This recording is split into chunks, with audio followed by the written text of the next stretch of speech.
In the UK heatwave of June 2018, I was in a vitally important support role for Tim and Tano to make a successful attempt at the Bob Graham Round. Leaving a beautifully sunny Keswick on the Monday morning after the BGR attempt 2018, our first ever successful attempt I've been involved in.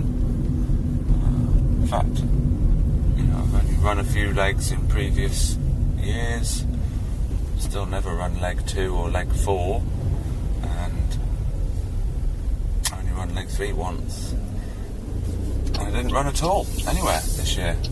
Went for a nice walk yesterday, not on any of the Bob Graham route hills. We just went to a place called Coaldale and walked around in a nice horseshoe, finishing on Grisdale Pike, which is relatively big and well known, and that was very nice. And that was with Mark and Beanie, and I think before this I'd had in my mind that if Mark and Beanie, that I only wanted to do it with Mark and Beanie next year if they're interested, then I want to do it with them, and we needed to be able to do it together. I didn't want to do it Mark next year, then me the year after, or then Beanie the year after that. So, because I think, in a way, this weekend certainly reinforced the fact that maybe we're getting a bit sick of it. You can only kind of walk and run on the same routes so many times before it gets a bit boring, and that walk yesterday just indicated how many other lovely bits of the Lake District there are. You don't need to be coming up here rather obsessively going over and over the same bits umpteen times. And the Bob Graham Round is a nice challenge. I don't just want to come up for a bit of a muckabout with my friends. There needs to be a bit of focus, but then I don't want all the focus to be on a thing, and then there's not much time for the friendship. I think the current working plan is that Mark will definitely make an attempt next year, and my plan, I think, is to set off with him and see how I go. I checked in with Tim a week later to hear about the aftermath of his BGR. Hi, Bob. Hello, Tim. How are you doing? Yeah, good. Still a bit tired, actually. So, like every day this week, I've been getting knackered towards the end of the day. It's almost like a wedding. So much organisation goes into it, and kind of mental energy, and then it's done. The day's over, and just everything drops. And how are you physically? Muscles and tendons and blisters and all that? Yeah, I didn't notice it at the time, but I've got one massive blood-filled blister at the back of my left heel. So that looks a bit horrible. Other than that, both Tanner and I, our knees were hurting. I think it was on leg 3. I'd been a bit worried about my knees beforehand because I was feeling a bit of pain in my right knee, and I think it was the pressure of lots of downhill stuff that was making them feel a bit creaky. And it did flare up a bit on the round, but ibuprofen managed to sort it out. But that's still a bit painful. And how do you feel sort of psychologically after it? It's been like the biggest thing in your life for months. Yeah. Well, to be honest, just elated. It's so happy. There's not really a come down from it. It's more of an afterglow. Because all the way through, it only ever felt like a glimmer of a possibility. I would have been okay with just getting round it, even if it was 27 hours. But to have done it when it seemed so far off for most of the training was... it's just a great feeling. Hi, and welcome to our podcast about the Bob Graham Round. A 66-ish mile run in the Lake District up and over 42 of England's tallest mountains in under 24 hours. Recorded throughout 2018 and 2019, this is an audio account of a year preparing for and attempting the BGR. These are our Bob Graham sounds.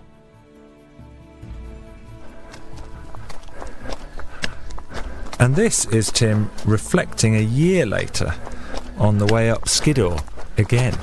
Yeah, when I think of my round, it's the high coming off leg 3, knowing that I'm still on schedule. Yeah. I'm spending time, in that heat, just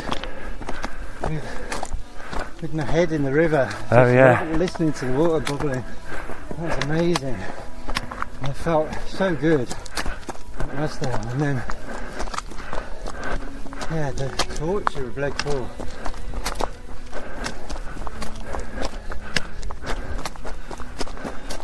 And it haunts me a bit, that bit where I did give up but kind of just kept on my feet somehow. Yeah. I think there's a lot of lessons in that. But before we can get to June 2019, I have a year to get fit and get ready.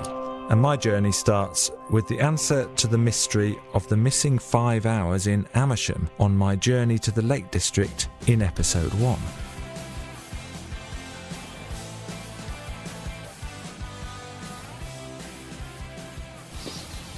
It's 10:01 a.m. on attempt day, and I've arrived in Amersham. I'm an hour early for my meeting with Helen Hall, biomechanics analyst. Brought my flask, so I'm just having a coffee, and I'm going to see Helen Hall because I'm never going to do the Bob Graham unless I get over the injuries which have been niggling me for a while. I suppose I kind of keep getting injured, and I guess a lot of people do. Maybe you do. You run and you get injured, but it just seems to have got worse in recent years. I'm 41, nearly 42 now, so I'm not exactly old, but I guess you do get a bit more injured as you get towards middle age. In just recent weeks, it's my Achilles, my right Achilles. For years it was my left, and now it's my right. And I set off on a really innocuous 2-mile little bimble from my house, just jogging pace. And within a mile, I was limping and had to walk back home. And for the last 5 weeks, my Achilles has just been sore, and it's still sore when I get up in the morning. If I hold it there, it really hurts. God, so I don't know what the problem is, but it's pretty desperate when you can't even run a mile. It just makes you feel really rubbish, especially when you want to be a part of a big running thing like this. So, Helen Hall, how does she describe herself? Biomechanics analyst, author, runner, coach. Her passion is to understand and teach biomechanically efficient motion using the latest in movement science and gait analysis technology.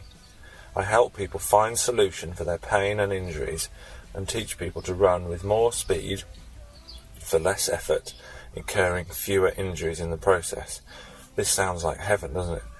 I call it perpetual forward motion. I've written a book on it called Even With Your Shoes On, The Running Shift.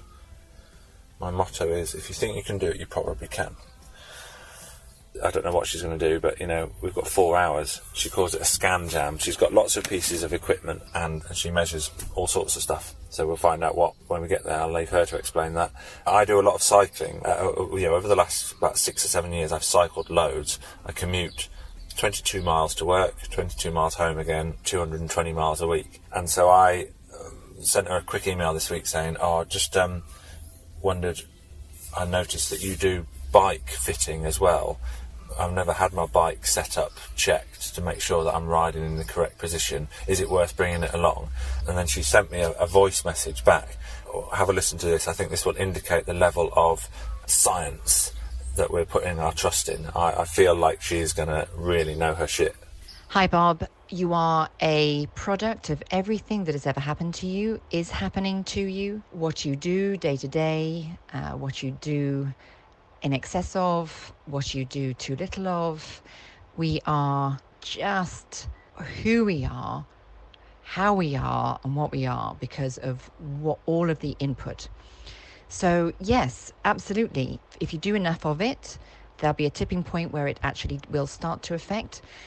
And I would say that we're starting in the right place with the scan jam. In time, we may well need to look at your bike position if the input from your cycling is enough to mark a difference in the body. At the moment, we just need to look at you. I hope that makes sense, and I'm really looking forward to meeting you. Doesn't she sound awesome? What she asked me to send her in advance was a list of everything that's happened to me that has caused me pain or discomfort right from birth. So, I sent how I was born, which was a bit of a long protracted birth, emergency caesarean. Then I broke my arm. Hi Helen, hope you're doing well. Here's my injury list. Age 10, broke my left arm, bad break at the elbow. Age 13, broke left wrist, skateboarding. Late teens, sprained ankle playing basketball. Age 23-ish, dislocated left shoulder playing football. Approximately year 2000, age 24, 25, brain falling off a motorbike. 2011, broke collar and right side, hit by a car. 2018, fell off bike, cracked left rib, bruised left shoulder, banged head. I'm putting so much hope and trust in this. Your kind of mental health, your happiness, for me, it's really tied to my health and fitness. Not like, am I elite? Because I'm not. But just, are you fit and healthy? Could you go for a run on a Sunday morning when the weather's good and you just fancy it? Can you cycle to and from work?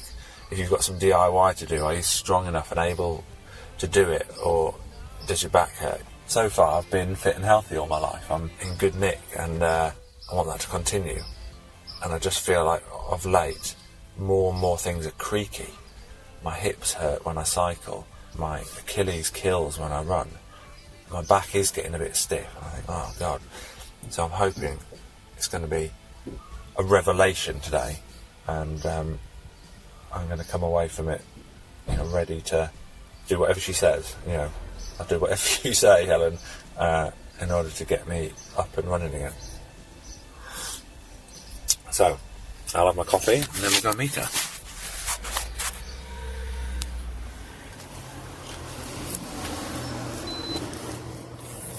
Push the buzzer. Hello. You must be bored. Just wait till she answers. She'll answer them. Did you press them? It did, yeah. Hello there. Hello, Helen, it's Bob. Hi, Bob. I'm just going to the door. I'll come in and meet you. Just stay in the shop. I'll be there in a moment. Fabulous. See you in a minute. Hi. Hi, how you doing? I'm Bob. I'm her other half. Hi. Great. Hello. Oh, hi. Nice to meet you. And you met Brian? I did, yes. Yeah, he let me in. I can't believe that. I said to Helen, so have you spoken to each other? And she said, no, it's all email. So all this time we've actually spoken to each other. You've heard my voice though, because I sent you a voicemail, I didn't know, I? it's fantastic, yeah. Very authoritative. Put me in my place.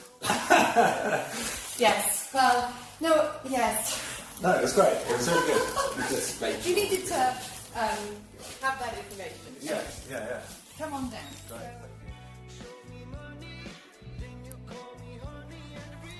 I'm in to what must be Helen's studio, I guess you'd call it, lab, which is in a lovely wooden hut at the end of her lovely garden. And I met her two dogs, Parker and Elsa, and her husband Brian.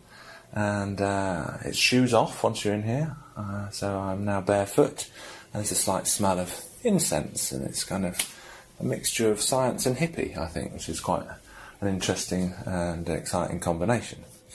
There's loads of science books around, there's weights and there's foam balls and there's a treadmill, various electronic scanners, harnesses hanging from the ceiling, a kind of massage table, lots of notes and things on the wall, pictures of, it must be Helen crossing the line at Ironman Austria, Natural Born Runner magazine on the wall. I think when I came in I noticed that Brian was wearing those Vibram 5-finger barefoot shoes. Copies of Helen's book around as well. Might need to buy a copy of that before long. Okay, I'm going to get some other recording stuff out and crack on with the session. And there follows 4 hours and 37 minutes of recorded footage of the Scan Jam session before I got back in the car to drive north for Tim and Tano's attempt. Holy moly, macaroni. I am kind of a bit gobsmacked after that session with Helen. I feel like there was so much information and I barely know if I registered any of it.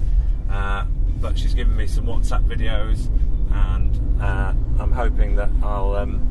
In 50 metres, at the roundabout, take the second exit onto Sycamore Road, A4154.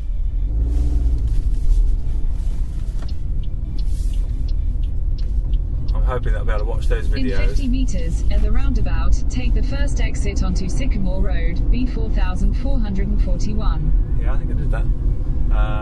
Yeah, I'm hoping that... In 200 metres... Okay, sat-nav. Intense. I've listened back through now, and I can offer you the edited highlights from my conversations with Helen as she quizzed me, observed me on the treadmill, looked at my movements, my stationary posture, listened to my moans, my creaks, my groans, my long-winded stories. She filmed me, measured me, made notes, hypothesised, diagnosed, and gave me lots of homework. In your teen sprained ankle, Yes. so when you say you must have done it a few times, both ankles crunch. So you mentioned sprained ankle single. So there were old injuries to talk about. Normally, if you sprain an ankle, you would go the other way. So you would send your weight right to get off that ankle. There was my very uneven posture. So if you would like to try running, now is the time. Great. So, but would you not run with your shoes on? Yes. Yeah, I always, we measure running with whatever you find most comfortable. Shoes is something I definitely wanted to talk And I wanted to find out from Helen what sort of shoes she would wear for running. I used to spend a large amount of money on shoes, what shoes cost, £100 or whatever. And then I read a book by Richard Asquith called Running Free, I think. He's kind of talking about his life through running. As well as writing Running Free, before that, Richard Asquith wrote the book about the Bob Graham Round, Feet in the Clouds, and he's a guest on this podcast later in the series. Along that process, he talks about the big industry around running and how we spend loads of money on this, that and the other. Anyway, the way I filtered it all through my mind was I'm getting conned out of money from big companies that are selling me things that I don't really need, and one of them I thought was very expensive trainers. So I then saw these trainers in Decathlon for £9, I think, and so I bought a pair of them, and I think for the last couple of years I've made... You can only imagine how this idea went down with the team. I am nervous about bringing this to the group, but I am a couple of months into a running shoe trial of my own invention. I have bought a couple of pairs of Decathlon trainers. They are, Sit Down Nick, £8.99 a pair. So far my trial has found them to be super comfortable, super light, and although not barefoot flat, they aren't too built up. They are a bit plain, but I don't think too ugly, although I may be blinded by their cheapness. If you haven't already noticed, I am quite tight. That all sounds super. I didn't know you could get trainers for less than £100. Sometimes you can't afford not to spend £60 on shorts. Or £30 on oats with protein spunked into it. Deep down you all know I am right.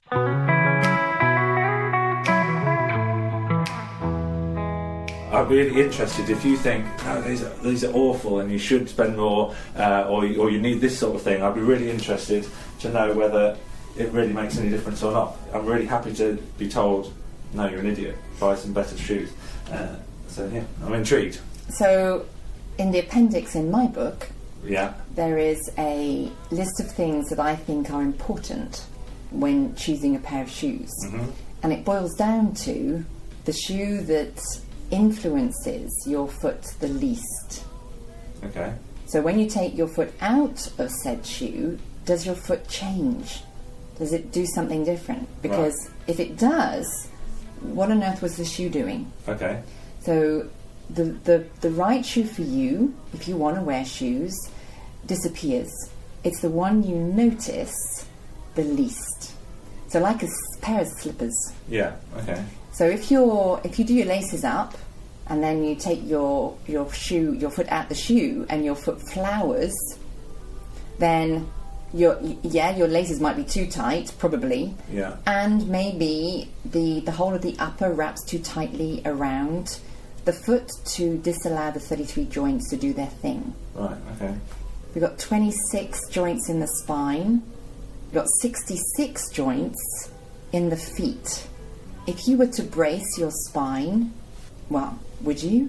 So we don't think about what we're doing with our feet. Invariably, people don't think about it. Yeah.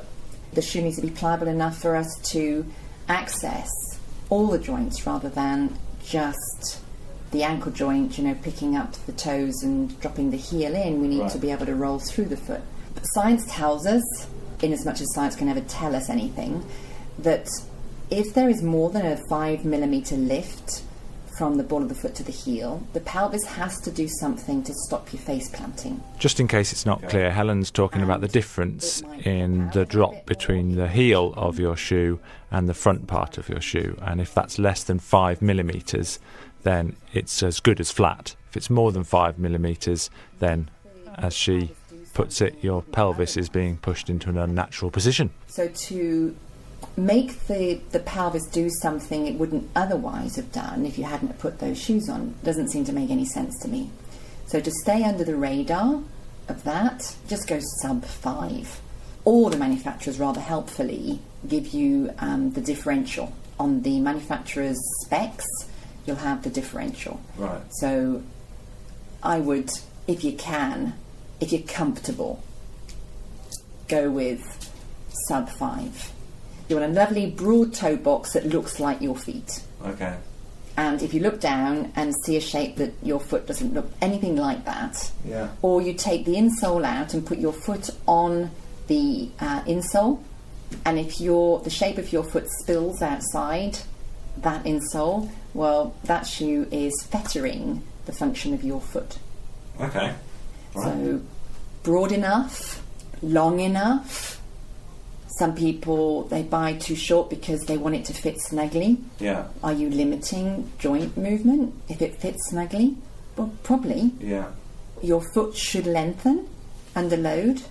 So if you don't allow it to, then you're missing part of the wonder of what the foot can do to help you in gait at whatever speed. And cushioning as much as you want. I mean, cushioning is a choice thing. I like to feel the ground. That's my personal choice. If I can't feel the ground, it's like weird. Yeah. It's like I can't feel the ground. What's going on? Yeah. It's like running with numb feet, which often happens off the bike in triathlon. Okay. Okay? Yeah. Whew, is that enough? Yeah, I think so, yeah. That's good. Yeah, thanks. We start with a fast walk. Okay. So, starting with a lurch. And do you know... So, the treadmill running takes place with cameras trained on you and those little stickers all stuck on the important parts of my body, like I'm Andy Serkis playing Gollum in Lord of the Rings, allowing Helen to see, through the computer, my misshapen spine and how contorted it's become, where my pelvis doesn't appear to move anymore, and how my enormous, heavy head seems to be at fault. And we can see how the effect... very clearly, the effect your head has on the rest of the spine as you walk. So it's as if it's a too heavy Christmas tree decoration, straightening the branch out. I love this festive analogy. It's stuck with me. Helen is very good at layman's explanations of complex stuff. Were you a head banger or just a head bumper? I think I was a head bumper. So, the way I understand it, my catalogue of injuries will have affected the way my body moves in order to protect the hurt bits. But then it adapts to do that, and it even adapts to the memories or the echoes of the hurt bits even after the hurt is gone. So you stay protecting bits that you actually don't need to protect anymore because they've recovered. Maybe that's why your head is so far forward. You had that broken... After the analysis and diagnosis come the drills, which are sort of like stretches or exercises, but they're not hard work. You don't have to do them to excess, or you don't have to push yourself into painful place. You just need to do them deliberately and consciously, and you really have to follow the instructions, and Helen is very good at instructions. First, you settle yourself on the floor, knees bent, nice and relaxed. We want all of the muscle tissue that has to work in the field of gravity. We don't want any of it. Flow that all the way up to the back of the neck, and the pubic bone is coming up, which is sending the nose up. Now you have a short back of neck, and now if you internally rotate the wrists, other way, that's it, internally rotate, so you've got pressure towards the thumb. Now you're dragging the shoulder blades. Foot mechanics, weight on the outside of the heel because bones have moved. Oh, did you feel that crinkly? Then there's more measurements, and there's comparisons with how my body was before I did the drills, and then there's the homework. Jiggling the nerve chassis. So we're going to jump up and down the spot for 1 minute. Your feet leave the floor, but only knees are underneath hips. We're making a little box, but your shoulder girdle is wider than your... Hi, Bob. I know it sounds crazy, but it always works. So you stare with a soft gaze at the palm of your left hand. So you open the palm. Lying flat on your back, spread-eagled. On a bed is nice. On wooden floor is also nice because you can slide. And you reach through each limb on the diagonal.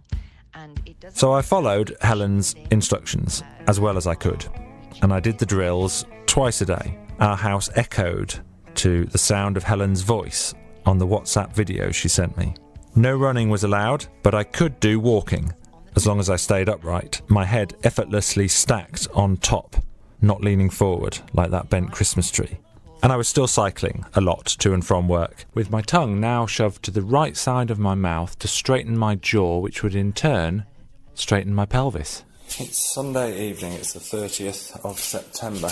It was tough. And I'm still not running now, and I'm still seeing her via Skype. Done a few of those over the summer months, and WhatsApping, getting a lot of guidance from her and a lot of support as well, because I feel bleak about running, and I felt really, really low about it over the summer. And then it got tougher. Just walking to Tesco's on a busy Friday evening. It's the 5th of October, and this week I have gone through a pretty low period, thinking that I might never ever run again. My Achilles just, I'm doing all the drills, and sometimes it feels good, but in the morning I can barely walk. I'm hobbling down the stairs. But I made progress. It's Friday the 12th of October, and so tomorrow is a bit of a big day because I'm going to see Helen Hall. I suspect we won't do much running, but at least she'll be able to see what my posture looks like, what my Achilles looks like, and how... It's a frustrating and scratchy Wednesday morning. It's the 17th of October, I think, and I went to see Helen Hall at the weekend and hoped to run, but I'm just not there yet. My Achilles is still not ready, but it was a really good session, so she was able to see, I suppose, what bits of the drills that I've been doing I wasn't doing quite right, and what things in my body were still out of alignment. She sort of scanned me and measured my vital statistics and so on. So then I returned to see Helen again. It's October the 27th, Saturday afternoon. I'm back in Amersham 2 weeks after I last saw Helen in order to see her again, and I think I might actually run this time. This might be my first run in, I think, about 5 months.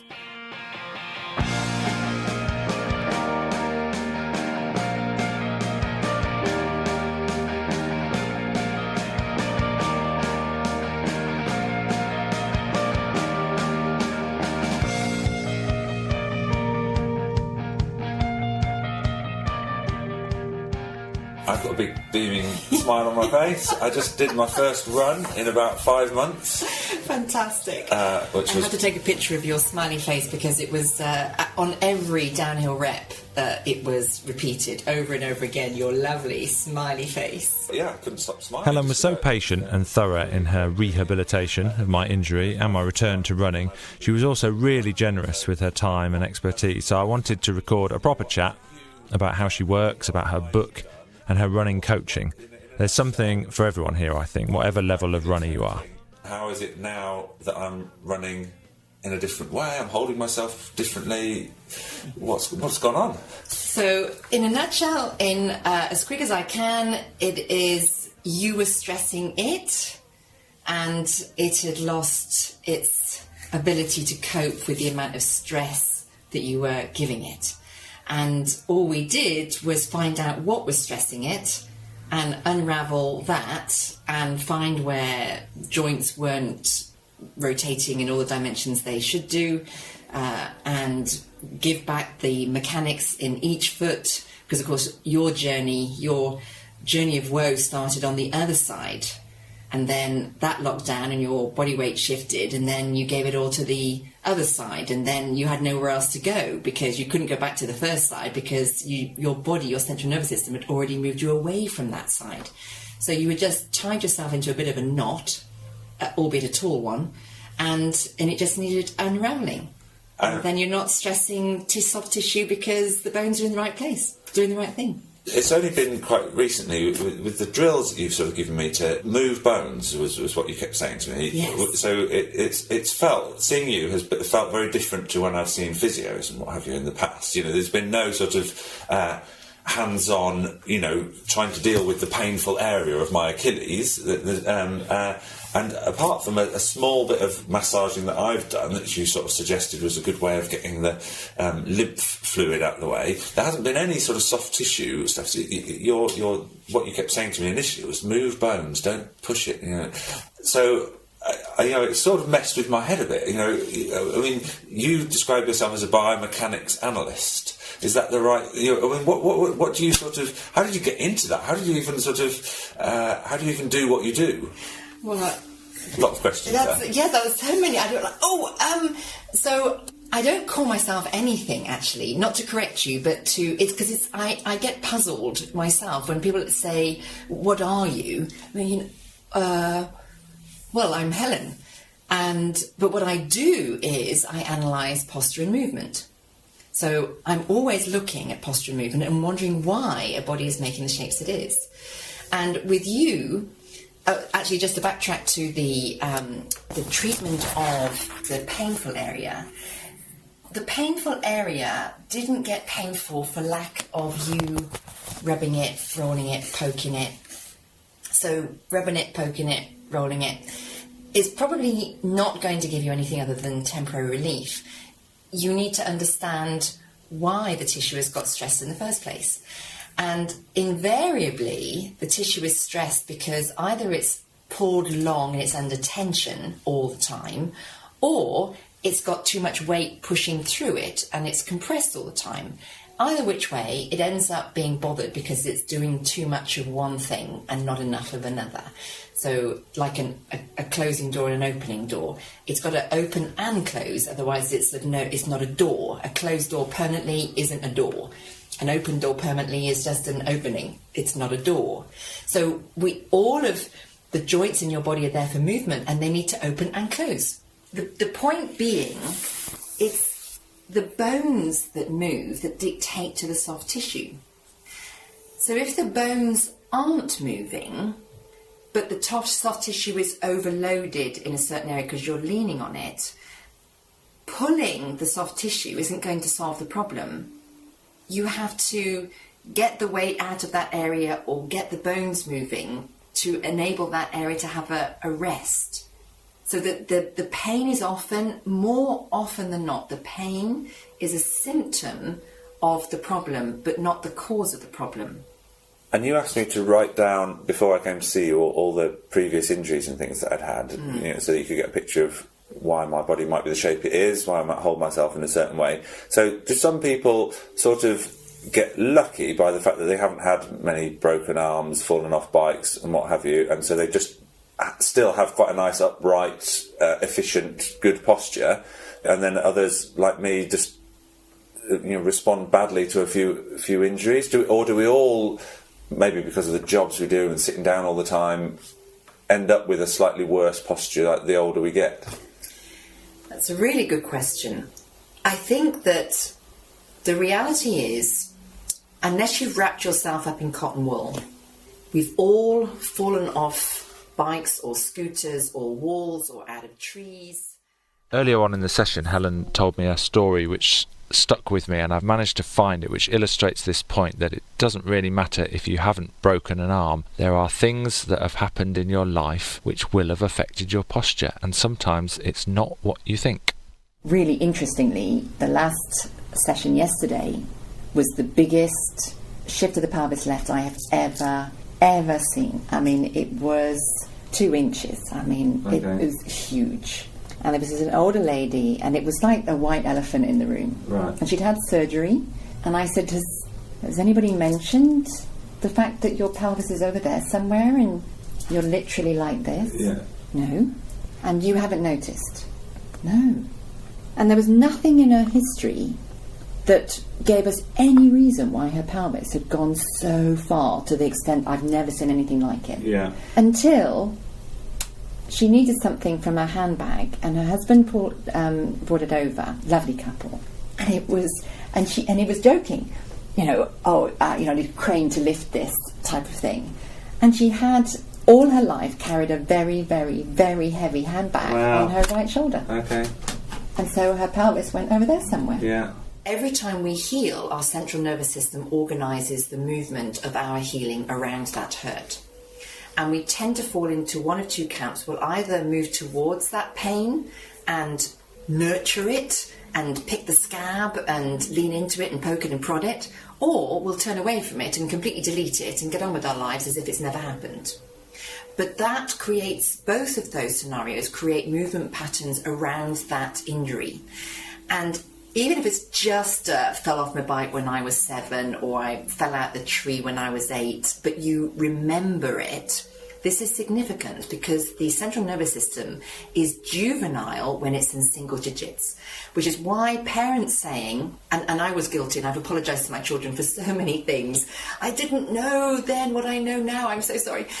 They go, over nothing, but to their central nervous system, this is great alarm. This is survival stuff. Right. So that young person, anywhere between birth and 9, say, single digits, this is great alarm, and that kicks up a great big fuss, because that's what we're programmed to do, because we are in distress and we need to resolve this, and the central nervous system isn't developed enough to know that actually this isn't a safety issue. This is just a little something. The pain is big, because that's what the central nervous system is set up to do, to protect us, and it senses danger. So it has a great big alarm, and that, even though you only end up with a grazed knee, but it's quite deep, and it's still scarred as an adult, and you remember it, you moved around that pain at that time, age 4 or 5 or 6 or 7. Yeah. And that started the shapes that you then continued to revolve around and evolve with each hiccup, injury, fall since. Each crash, each whatever it might be. So we are eventually a product of everything that's ever happened to us, which is so exciting, and kind of gives you a sense of relief. Because if we evolved into it as a result of all those movement patterns, then once we understand that, we can evolve back out of it. So nothing is forever. So people think, oh, I'm stuck with it, my back pain. Yeah. My doctor says I've got to live with it. Okay, why? Are you fixed into that pattern of movement? Or have you evolved into that pattern, which is now giving you all these symptoms, and can we actually move out of that pattern? Not by wanging around, not lots of movement, because big, gross movements you will move in a gross way around all of the tiny, weeny restrictions that you don't even know you have. Yeah. But when you drill down, the magic's in the detail. When you drill down, you find the tiny little bits that are missing that might be the keys to the lock to open a movement pattern that was entirely missed through the great big swathes of gross movement. It's a bit like speed hides need. Big movements hide the lack of teeny movements. So I think, I'm getting a picture of the fact that, yes, we are this product of things that have happened to us and so on. And for runners, we're all a different shape. You only have to look outside at runners going past, everyone runs, they're all different shapes and they're all different styles of running, and sometimes you look at people and go, crikey, how are you even moving like that? That looks terrible. Other people I look at and think, you look fantastic, like Mo Farah, and I've no idea what I look like in the middle of it all. When I run and I'm feeling good, the image I have in my head is the Brownlee brothers. I feel like they run in a way that I think looks very pleasant on the eye. You kind of think, oh, you look efficient and so on. Yeah. So my question about runners is, I'm guessing because we're all different, there's no one way to run efficiently.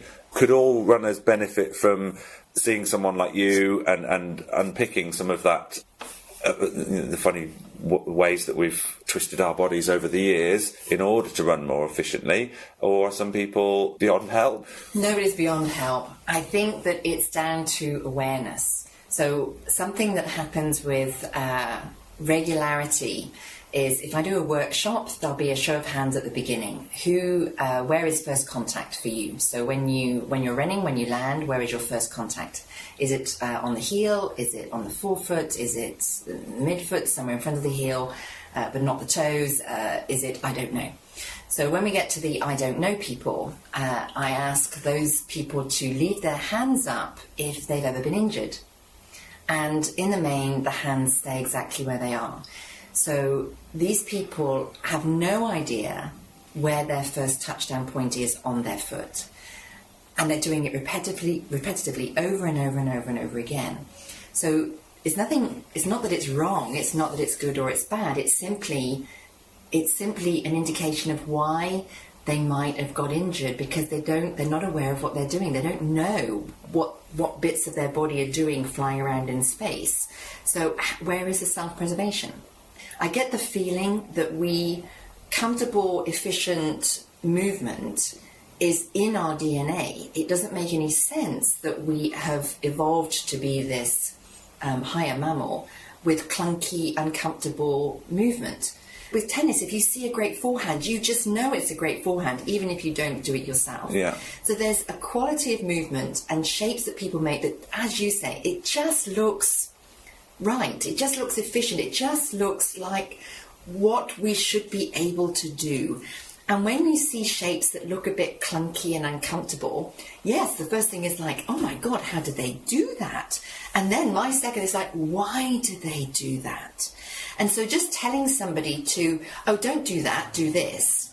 Well, they might not be able to do this. They can only do that because a whole pile of doors got shut. So if you just think of all the joints in your body as doors, beautiful, comfortable, efficient, non-injurious movement could surely be analogous to, is it analogous or analogous?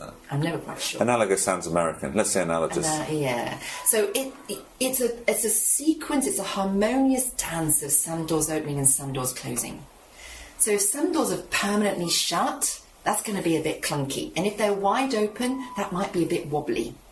So we just need to understand what is shut, what is open, close what's open what's shut, and let the body find its way again. So to go back to the question, the other part of the question, is there a way of moving? Well, I think that there is. I think there is your way. I think there is a human way which has a look and a feel, but inside your body that will feel like this to you and like that to somebody else in your own body, but it will look to an onlooker something that's pretty the same, as in comfortable, elegant, fluid, harmonious, cooperative, nothing jangles. Yeah.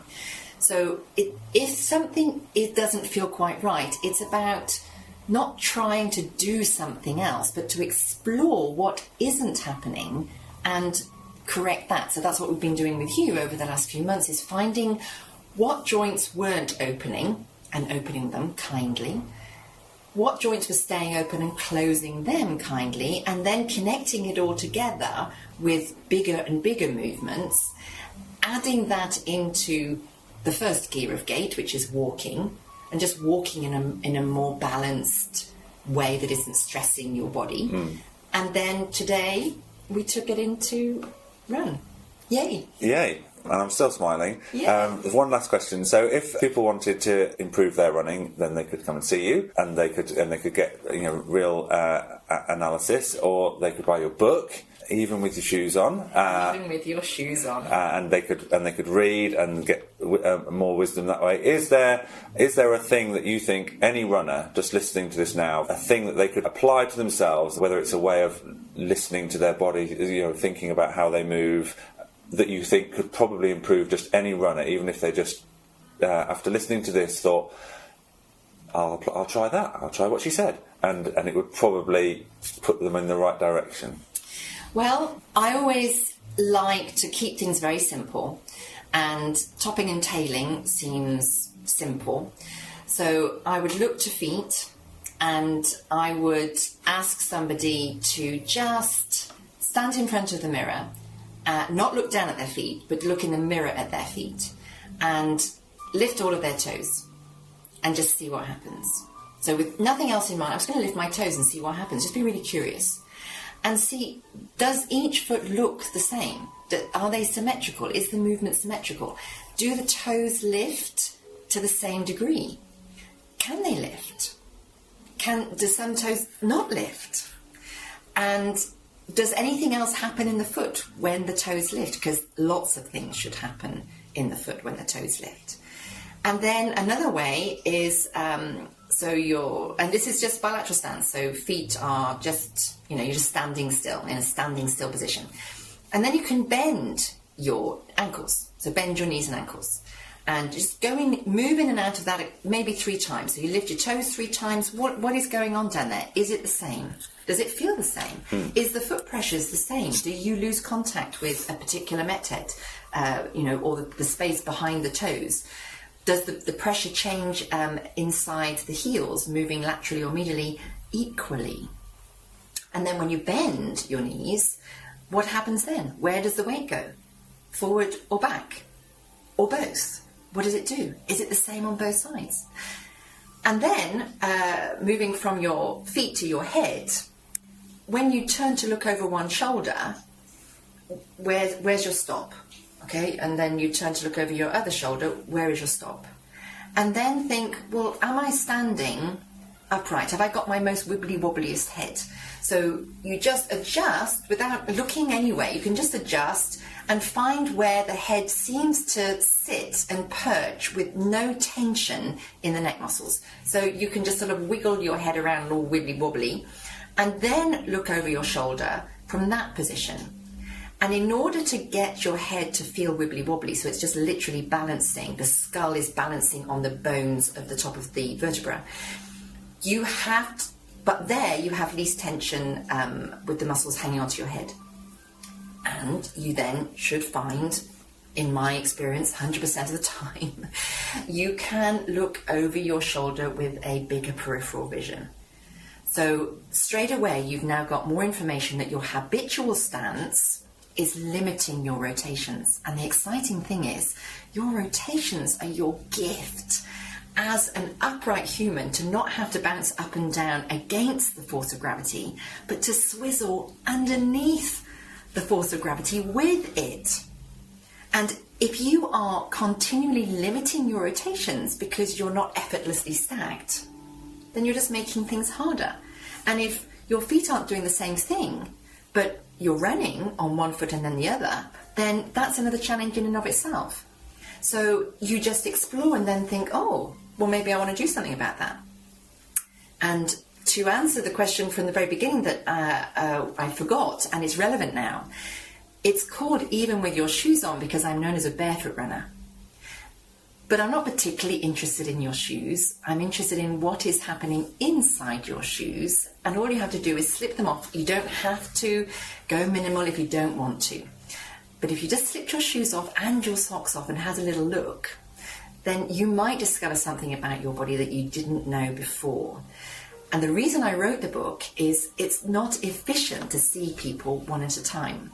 And the word doesn't seem to be out there. So in order to be more efficient, I needed to write all the words I use on a daily basis into a book, which is why it's a big book, why it's got lots of pages, there's 105,000 words and there's 34 videos in it, so that people could have access to me even if they couldn't actually get here. Thank you. Thank you. Thanks, Helen.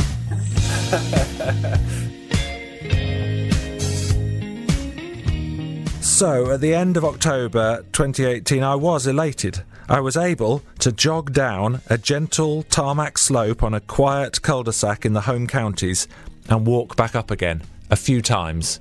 It's still some distance from being able to run 66 miles over 42 peaks in the Lake District, but with 8 months still to go, it's a positive step forward and a foundation to build on, and I was genuinely delighted that day to at least be running again. Next episode, I get some inspiration from across the pond, from an elite US runner with real Bob Graham Round chops. It's just one step at a time and 1 minute at a time, and we can only plan ahead so much, and that's what you're doing right now is getting the work done that you need to get done in order to be able to go out there and feel comfortable. And I think we should make mention of the other BGR attempt that made the news in 2018, besides Tim and Tano's. In terms of clothes, I think I will take a singlet because it will be pretty warm, a singlet and shorts. Then I will carry some water always. I will carry some gels and I will have some sandwich in the road crossings. That's most of it, so not a lot of gear to carry. Incidentally, all the music in this episode has come from a band called Alexis Kings, and the reason for that is because their lead guitarist is Helen Hall's son, and she was a very proud mum one day when I met her, telling me all about the gig that she'd been to the night before, watching her boy.